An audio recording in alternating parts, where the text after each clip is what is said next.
తాకట్లో ఉన్న మీ బంగారాన్ని విడిపించి ఆ రోజు ఆన్లైన్ రేటుకి కొంటాం. Sharma gold company.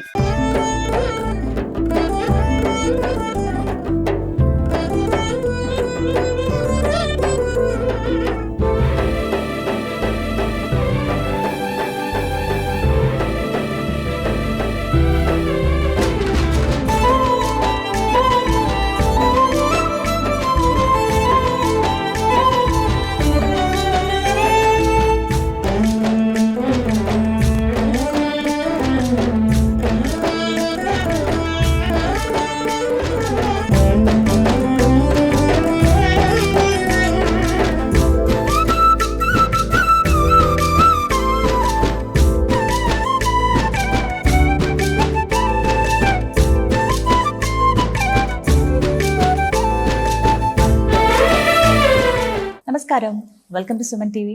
నేను గీతాంజలి. ప్రస్తుతం మనం ఏలూరులో ఉన్నటువంటి ప్రణవపీఠంలో ఉన్నామండి. మనతో పాటు ఉన్నారు త్రిభాషా సహస్రావధాని, ప్రణవపీఠం పీఠాధిపతులు, బహుముఖ ప్రజ్ఞాశాలి, ప్రముఖ ఆధ్యాత్మికవేత్త బ్రహ్మశ్రీ వద్దిపర్తి పద్మాకర్ గురువు గారు. వారితో మాట్లాడి ఎన్నో అమూల్యమైన విషయాలు తెలుసుకుందాం. గురుగారితో మాట్లాడదాం. గురుగారు నమస్కారం అండి. మీ పాదాలకు నా నమస్కారాలు.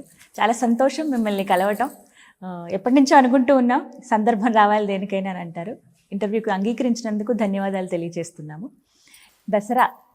దసరా అంటే ఏంటి అనేది చాలామందికి ఒక సందేహం. ఎందుకనంటే ఆ రోజు నవరాత్రులు చివరి రోజుగా చూస్తారు. ఒకటి శమీ పూజ చాలా ముఖ్యం అంటారు. ఆ రోజు అసలు ఏం చేయాలి, ఆ రోజు విధిగా ఆచరించవలసింది? అసలు ముందు దసరా అంటే ఏంటో తెలుసుకుందాం. సంస్కృతంలో దశ అంటే 10 అని ఒక అర్థం 10. హర అంటే నాశనము చేయనది. దశహర అంటే 10 రకాల పాపములను తొలగించున్నది. ఈ దశహర శబ్దం వ్యావహారికంలో దసరా అయిపోయింది. దశహర ప్రకృతి అంటాం, దసరా అంటే వికృతి. పూర్వం తెలుగు నేర్పేటప్పుడు ప్రకృతి వికృతి అని నేర్పేవారు. అంటే యమున, జమున, అలాగే చాలా శబ్దాలు అన్నమాట. యముడు, జముడు, మిత్రుడు, ఈ స్నేహితుడు, నెయ్యుడు, ఇలాగా చాలా శబ్దములు అలా మారే. అగ్నిహి, అగ్గి. అలాగే దశహర దసరా అవుతుంది. 10 రకాల పాపములు మానవులు చేస్తున్నారు. దేంతో చేస్తున్నారు? మాటలతో, వాక్కుతో 3 పాపాలు చేస్తారు. శరీరముతో 3 పాపాలు చేస్తున్నారు. మనస్సుతో 4 పాపాలు చేస్తున్నారు. అందువల్ల మొత్తం ఎన్ని అయ్యాయి? ఇప్పుడు 10 అయ్యాయి. శరీరముతో చేసేది, వాక్కుతో చేసేది, మనస్సుతో చేసేది. శరీరముతో చేసే పాపములను కాయిక పాపములు అంటారు. ఇవి 3 రకాలు. మాటలతో చేసే పాపములు కూడా 3 ఉన్నాయి. వాటిని వాచిక పాపములు అంటారు. మనస్సుతో చేసే పాపాలను మానసిక పాపాలు. ఇవి 4 రకాలు. వెరసి 10 పాపములు. ఇప్పుడు శరీరంతో వెళ్ళకూడని చోటుకి వెళ్ళాం, ఎవరినో కొట్టాము, ఇంకా ఈ శరీరంతో హింస చేసాము. ఈ రకమైన పాపములు 3 ఉంటాయి. మాటలతో కూడా చెప్పే కదా, ఇతరులను అనవసరంగా తిట్టడం. ఇందాక అన్యాయంగా అశ్వత్థామని చంపేశారు. అశ్వత్థామని చంపినట్టుగా ఎవడో ఒకటి చంపేయడం, బతుకున్నవాడిని. పాప ఏ పాపం ఎరగని వాళ్ళు ఉంటారు. మీ బోటి అమాయక స్త్రీల మీద పడి ఆ భాండం వేశారు. ఒక్కొక్క దుర్మార్గులు ఉంటారు. ఆ యాంకర్ గారు ఇలా వాగుతోంది అని ఒక కామెంట్ పెట్టాడు అనుకోండి, అది పాపం, వాచిక పాపం, అది చండాల పాపం. అది వాళ్ళకి ఇష్టమైతే చూడాలి, ఇష్టం లేదు ఎవడు చూడమన్నాడు. కావాలని తిట్టడానికి చూసేవాడు కొందరు ఉంటారు.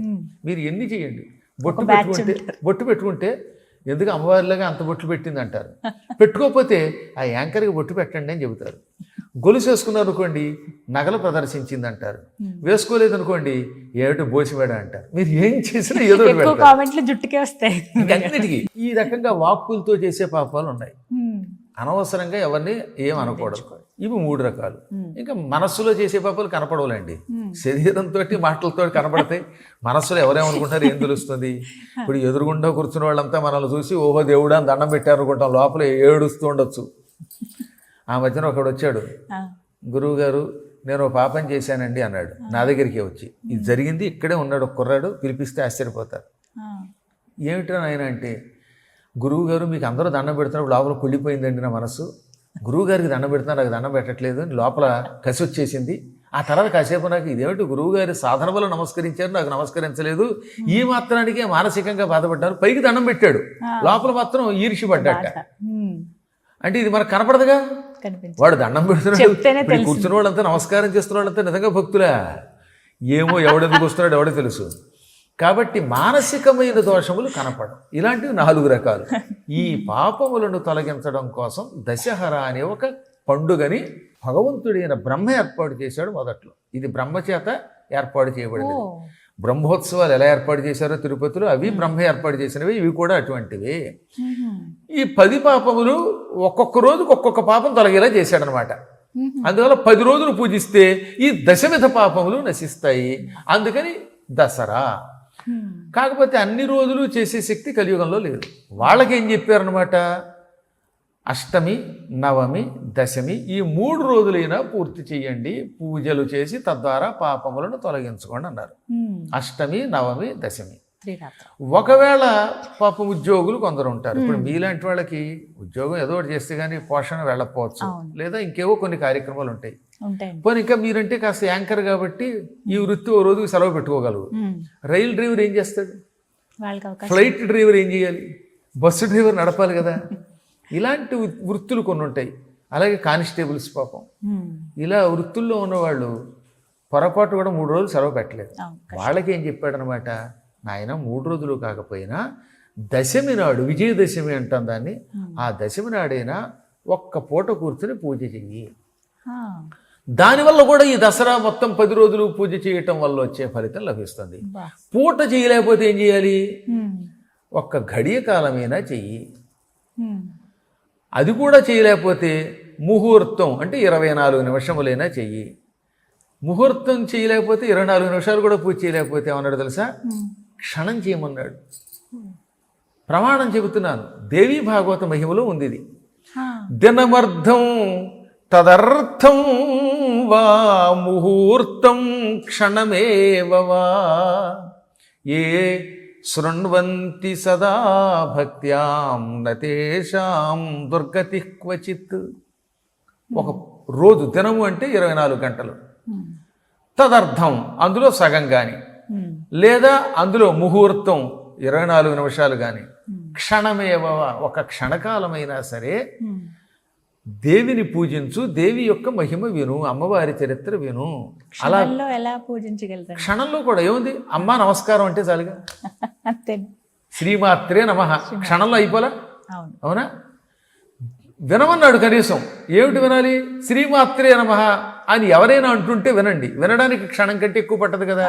శ్రీమాత్రే నమః ఇంత చేసి ఎన్ని అక్షరాలు ఉన్నాయి? 4 అక్షరాలు. దాంతోపాటు ఓం ఐం హ్రీం శ్రీం శ్రీమాత్రే నమః అన్న ఒక క్షణకాలంలో వినగలుగుతాం.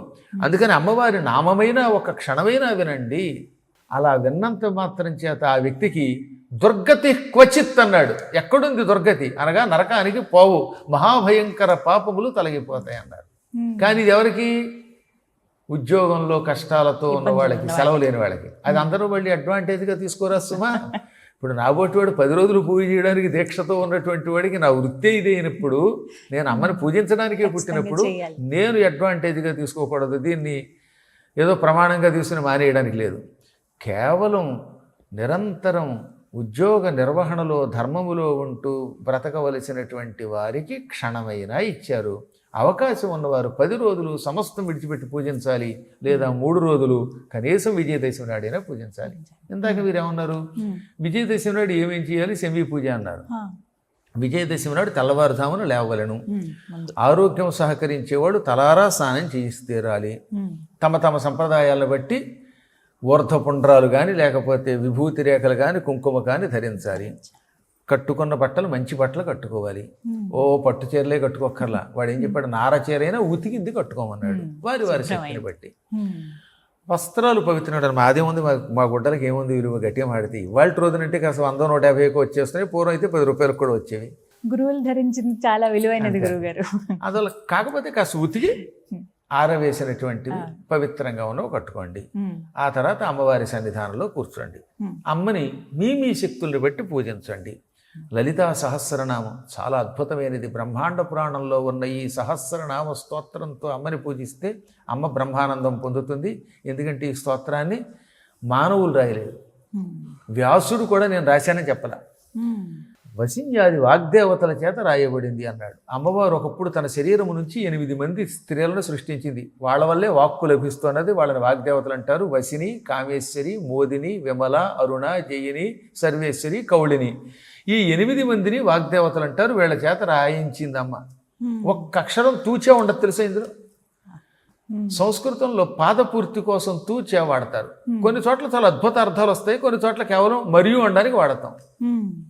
పోతాత్మ పరమాత్మ చ, ఆ చ ఉంది చూసారా, అంటే పోతాత్మ పరమాత్మ మరియు అని. మీరు విష్ణు సహస్రనామం చదువుతున్నారు కదా. విశ్వం విష్ణుర్ వషట్కారో భూత భవ్య భవత్ ప్రభు భూత కృద్భూత భృద్భావో భూతాత్మ భూతభావన పోతాత్మ పరమాత్మ చ ముక్తానాం పరమాగతి. చ అనేది అండడానికి ఇంగ్లీష్లో ఎలా వాడతాం, సంస్కృతంలో మరియు అనడానికి వాడతాం. ఈ చాతూ లేకుండా కుదరదు. చాలా చోట్ల చివరిన ఉంటుంది, ఎన్నో నామాల్లో ఉంటుందన్నమాట. ఒక్క తూచాలు లేకుండా రాయబడిన ఏకైక సహస్రనామం ఈ సృష్టిలో లలితా సహస్రనామం. మీలో ఎవరైనా లలితా సహస్రనామం మొదలుపెట్టి చివరిదాకా చదవండి. ఎక్కడ ఒక్క తూ గాని చా గాని చూపించండి. చూపిస్తే ఎన్ని తూచాలు చూపిస్తే అన్ని 1000 రూపాయల చొప్పున నేను ప్రజెంటేషన్ నేనే ఇస్తాను.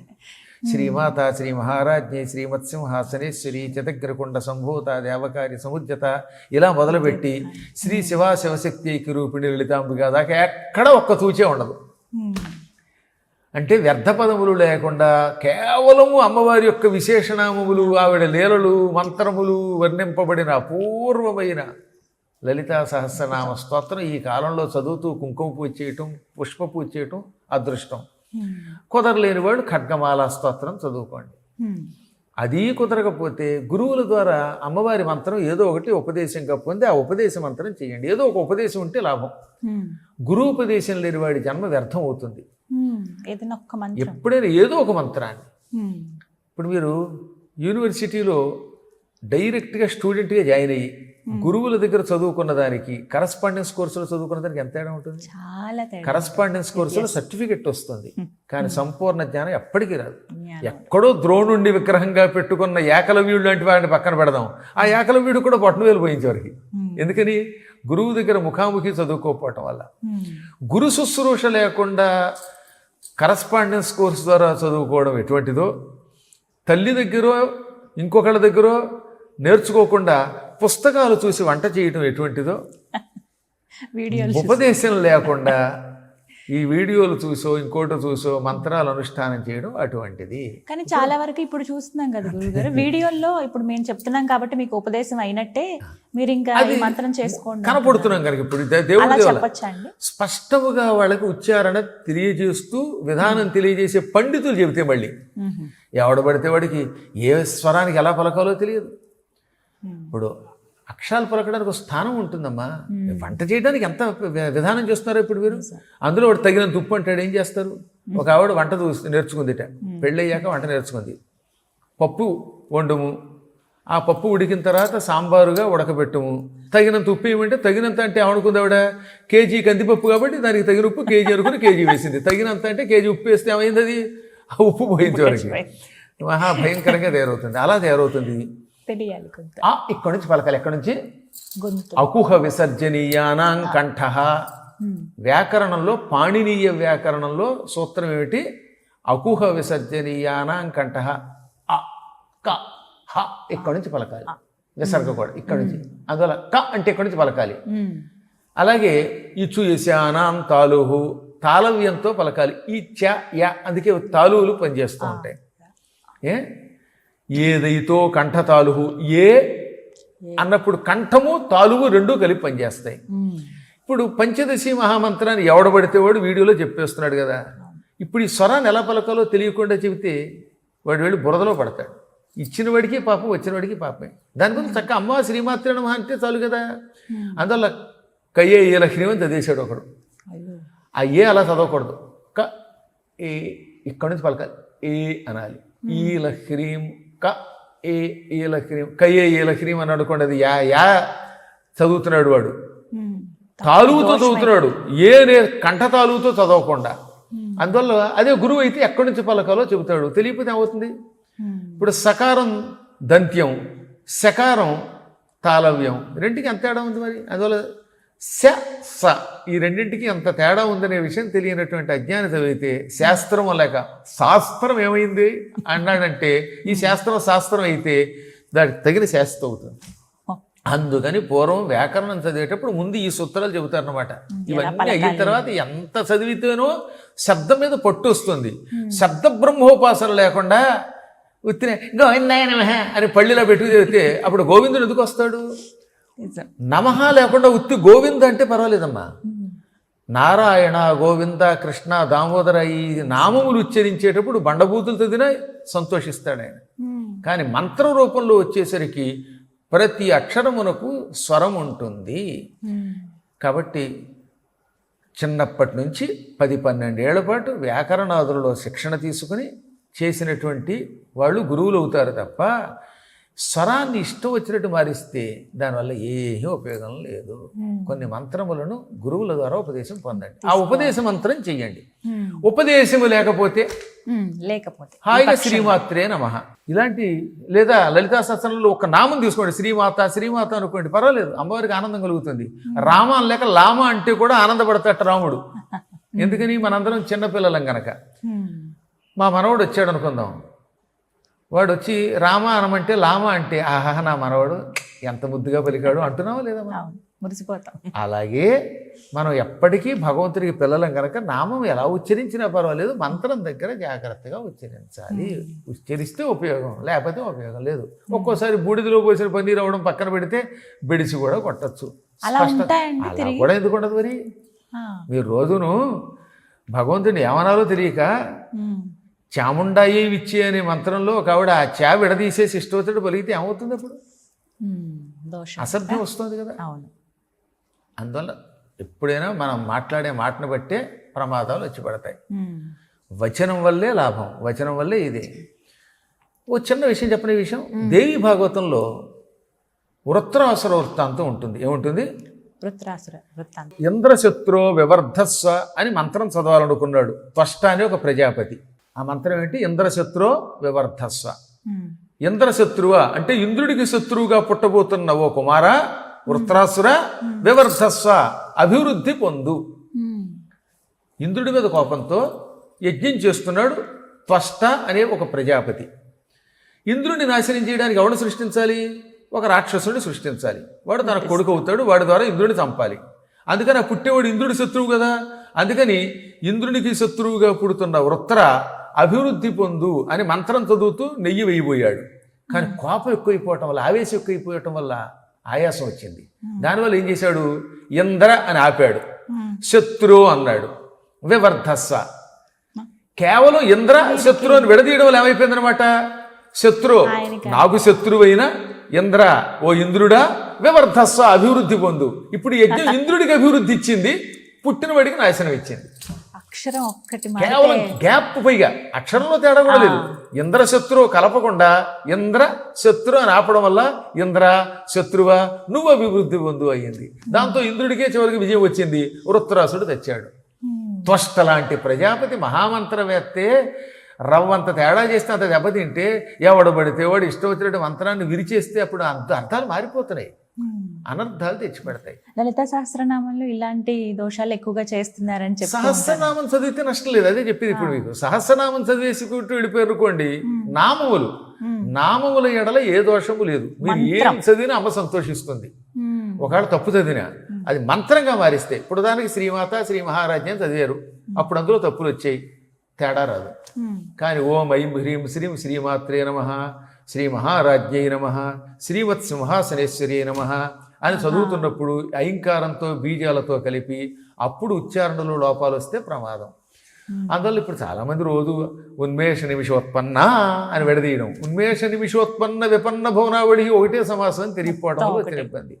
అందువల్ల మంత్రముగా అనుష్ఠానం చేస్తున్నప్పుడు గురువుల్ని పట్టుకోండి, అప్పుడు మీకు అందులో ఉన్న దోషాలు మిమ్మల్ని అంటావు. నామములు ఎలా చేసుకున్నా పర్వాలేదు, అవి దశమి నాడు చేసుకోండి. ఆ రోజు ఇవన్నీ కుదరకపోతే ఏమీ లేకపోతే ఇందాక చెప్పినట్టుగా శ్రీమాత అనుకోండి, గట్టిగా ఇంత కుంకుమ పూజ చేయండి. అనంతరం శమి వృక్షం, జమ్మి చెట్టుకి పూజ చేయాలి. సంస్కృతంలో శమి, తెలుగులో జమ్మి చెట్టుకి యథాశక్తిగా పూజ చేయండి. మా పీఠంలో అయితే హాయిగా పెద్ద జమ్మి వృక్షం ఉన్నది, ఇక్కడ ఉన్నది. మాకు జమ్మి అంటే ఇష్టం, బిల్వం అంటే ఇష్టం, వాటన్నిటిని వనం చేసాం. మీరు వెళ్ళేటప్పుడు ఎన్ని బిల్వాలు ఉన్నాయో చూడండి. ఏక బిల్వం, మహాబిల్వం, త్రిదళం, 3 దళాలుగా విడిపోయే బిల్వం, ఇవన్నీ కూడా మన పీఠంలో ఉన్నాయి. కదంబ వృక్షాలు ఉన్నాయి. ఉద్యానం చాలా బాగా పెంచుతున్నాం. వినాయక చతుర్థికి పనికొచ్చే 21 పత్రులు ఉన్నాయి. అవన్నీ ప్రజలకు చూపిస్తే చాలా సంతోషిస్తారు. తప్పకుండా. దాంతోపాటు నాకు మాతృపితృభక్తి, శిశురభక్తి కూడా, తల్లిదండ్రుల్ని అత్తమామల్ని కూడా విగ్రహ రూపంలో పెట్టి రోజు పూజిస్తూ ఉంటారు. వాళ్ళ వల్లే ఈ శరీరం వచ్చి వాళ్ళు నిలబెడుతున్నారు, ఈ పీఠాన్ని నిలబెట్టారు కనుక. ఇవన్నీ శాస్త్రం. ఆ రోజున విజయదశమి నాడు జమ్మి చెట్టుకి ప్రదక్షిణ చేయండి. ఒక శ్లోకం ఉన్నది, అది మంత్రశాస్త్రం, బృహస్పతి రాసింది. శమీ శమయతే పాపం, శమి శత్రు వినాశిని, అర్జునస్య ధనుర్ధారి. ఇక 4వ పాదం దగ్గరే అందరూ కన్ఫ్యూజ్ అవుతారు. రామస్య ప్రియదర్శిని అని చాలా కాలం చదువుతున్నారే, కాదు. కావాలంటే ధూళిపాడ మహాదేవమణి గారు లాంటి సంస్కృత పండితులను అడగండి, తాళపత్ర శ్లోకాలు ఇస్తారు. రాజమండ్రి కాలేజీ ఉంది కదా, సంస్కృతం కాలేజీ, రిటైర్డ్ ప్రిన్సిపాల్, ఆయన పేరు ధూళిపాడ మహాదేవమణి గారు. వీళ్ళంతా సంస్కృతంలో పుట్టి పెరిగిన వాడు. రామస్య ఆక్లిష్టకర్మిణి, రామస్య అక్లిష్ట కర్మిణి, రామస్య అక్లిష్ట కర్మిణి. అయితే పాఠాంతరంలో రామస్య ప్రియదర్శిని అది చదవడం తప్పేం లేదు. అది ఛందస్సులో కానీ పాదంలో కానీ దోషాలు లేవు గనక. యావైతేనే శమి అనేది పాపమును తొలగిస్తుంది, శత్రువులను తొలగిస్తుంది, అర్జునుడి యొక్క ధనుస్సుని ధరించింది, రామునికి కష్టమైన కార్యక్రమాలు సులభంగా అయ్యేలా చేసి పెట్టింది అని అర్థం వచ్చే ఆ శ్లోకాన్ని ఆ రోజు చదివి చుట్టూతా ప్రదక్షిణ చేసిన, కొంతమంది కాగితాల మీద రాసి అక్కడ పెడతారు, పూర్వం తాళపత్రాల మీద రాసి ఆ జమ్మి చెట్టు మొదట్లో వేసేవారు. ఇవన్నీ కూడా మనకి శుభాన్ని కలిగిస్తాయి. శమీ వృక్షం శనికి ఎంతో ఇష్టం. శనైశ్చరుడు శమీ వృక్షం ప్రాంతంలో ఉంటాడు, అందుకే జమ్మి చెట్టుని శనికి కూడా ప్రత్యేకంగా పెడతారు. ప్రదక్షిణ చేస్తే శత్రుదోషాలు పోవడమే కాక శని దోషములు కూడా, ఏలినాటి శని దోషములు వంటివి పోతాయి. శనైశ్చర అనుగ్రహం లభిస్తుంది. ఒక్క శనైశ్చర అనుగ్రహం ఉంటే తక్కిన గ్రహాల యొక్క అనుగ్రహం కూడా లభిస్తుంది. శనైశ్వరుడు అనుగ్రహిస్తే చాలా ఆనందపెడతాడు. మనం చేసిన పాపాలను బట్టి శిక్షిస్తాడు తప్ప వ్యక్తిగత ద్వేషం పెట్టుకోడు ఆయన. కానీ అందరూ భయపడుతుంటారు కదా. ఏం భయం అక్కర్లేదమ్మా. నిజానికి ఈ గ్రహాలు ఏం చేస్తారు, మనం చేసిన పాపములకు తగిన శిక్ష, పుణ్యాలకు తగిన రక్ష ఇస్తారు. ఇవాళ గ్రహదోషాలు ఎందుకు వస్తున్నాయంటే మనం చేసిన పాపాలే. ఇవన్నీ మన కర్మలే. అసలు మీ ఎఫ్డి ఎలా అయితే మీకే చేతికి వస్తుందో మీరు వద్దనుకుంటే తప్ప, ఇంకా మన ఎఫ్డి వద్దనుకుంటే ఎవరికైనా రాసేవచ్చు. కానీ ఇది ఎలా కుదరదు. చచ్చినట్టు మన ఆదాయం మనం అనుభవించాల్సిందే. ఇది ఎటువంటిదో చెప్పారో తెలుసా? మనము చేసిన పుణ్యపాప కర్మముల ఫలితము కడుపులోకి వెళ్ళిన అన్నం వంటిదట. విను తళియనిడిన అన్నం బునుబోలే అని మార్కండేయ పురాణంలో చెబుతాడు. అంటే ఒక్కసారి అన్నం పూర్తిగా తినేసి మంచినీళ్ళు తాగేశారు, కడుపులోకి వెళ్ళిపోయింది. ఇక అది మీరు ఏం చేయగలుగుతారు? ఎదురుగుండా ఉన్న అన్నం అయితే వద్దంటారు, కానీ కడుపులోకి వెళ్ళాక అది మంచి అన్నం అయితే ఏం చేస్తుంది? బలం ఇస్తుంది. ఏ కుళ్ళిపోయిన ఆహారము కిందటి సంవత్సరం తీసుకొచ్చి ఫ్రిడ్జ్లో పెట్టి బయటికి తీసుకొచ్చిన పెరుగు ఇలాంటివి అనుకోండి, ఆ ఆహారం కడుపులోకి వెళ్తే కీడు చేసి పెడుతుంది. అది పోవాలంటే వాళ్ళు ఏం చేయాలి? అయితే ఏదన్నా మలం ద్వారా వెళ్ళిపోవాలి, లేదా వాంతి చేసుకుని వామిటింగ్ ద్వారా బయటికి పంపించాలి. అయినా ఎంతో కొంత ప్రభావం ఉంటుంది దాని ఎఫెక్ట్. అలాగే మనం చేసిన పుణ్యపాప కర్మల్లో పాపకర్మలని ఇదిగో ఈ గ్రహముల యొక్క పీడ ద్వారా అనుభవిస్తాం, పుణ్యములను వారి అనుగ్రహం ద్వారా అనుభవిస్తున్నాం. చెప్పాక కడుపులోకి వెళ్ళిన అన్నం లాంటిది, దాన్ని కూడా మనం ఏదో రకంగా మందేసి కక్కేసి పోగొట్టుకుంటాం లేదా? అదే ఈ ప్రదక్షిణ అంటే. ప్రదక్షిణ ఔషధం. ఔషధం వల్ల కడుపులోకి వెళ్ళిన కుళ్ళిన అన్నం రోగం తెచ్చినా ఆ రోగం ఎలా తొలగుతోందో, సెమ్మికి ప్రదక్షిణ చేస్తే, చెమ్మి చెట్టుకి ప్రదక్షిణ చేస్తే ఈ చేసిన కర్మల యొక్క ప్రభావం కొంతవరకు 90% వరకు పోగొట్టుకుంటాం. 10% ఎవరైనా అనుభవించక తప్పదు. ఎవరికైతే ఇప్పుడు శని దోషాలు ఉన్నాయో, ప్రత్యేకంగా శని ఉన్న వాళ్ళు అందరికీ జమ్మి యొక్క ప్రదక్షిణ చాలా అవసరం. నవగ్రహాలకి ఒక్కొక్క చెట్టు ఉంది, అన్నిటికీ చెట్లు ఉన్నాయి. అందులో జమ్మి చెట్టు శనైశ్వరుడికి అన్నమాట. అందువల్ల ఒక మోదుగు చెట్టు, చండ్ర, ఈ మొత్తం 9 వృక్షాలు నవగ్రహాలకి ప్రత్యేక పోతారు. అందుకని ఇప్పటికి కూడా మూలికావనాలు అలాగే చేస్తూ ఉంటారు. ఇవంతా పురాణాల్లోనూ మంత్రశాస్త్రాల్లోనూ చెప్పబడుతుంది. ఏది ఏమైనా విజయదశమి నాడు అమ్మని పూజించడం, పూజిస్తున్న వాడిని ప్రోత్సహించడం, ఆ రోజున జమ్మి చెట్టు ప్రదక్షిణ, ఇవన్నీ కూడా గ్రహానుగ్రహం లభించేలా చేస్తుంది. అమ్మ అనుగ్రహంతో ఏటికేడాది సుఖంగా ఉంటాం, 10 రకాల పాపాలు పోతాయి, జాతకం మారుతుంది. మారకపోతే ఈ పూజలు ఎందుకు మారతాయి? అందుకే. నమ్మి చెయ్యాలి, చాలా తప్పక శుభమే కలుగుతుంది. చాలా సంతోషం గురుగారు, ధన్యవాదాలండి.